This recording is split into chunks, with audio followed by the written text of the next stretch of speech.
दोस्तों आप लोग देख रहे हैं प्रो वाइन्स 1 मिलियन। तो फिर से एक बार स्वागत है प्रो वाइन्स 1 मिलियन में।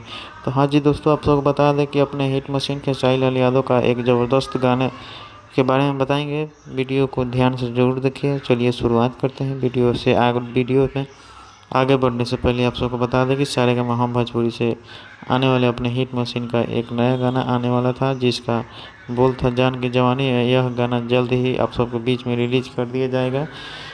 साथ ही ग्लोबल म्यूजिक जंक्शन पर खेसारी लाल यादव का नया गाना रिलीज हुआ है, जिसका बोल श्वेता मेहरा के साथ में इसका गाना का गर्दा मचा दिए हैं खेसारी लाल यादव। दोस्तों आप सबको बता दें 8 लाख के करीब भी पार कर चुका है।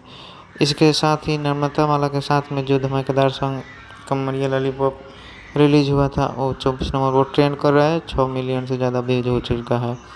जी हाँ दोस्तों, आप सबको बता दें कि खेसारी लाल यादव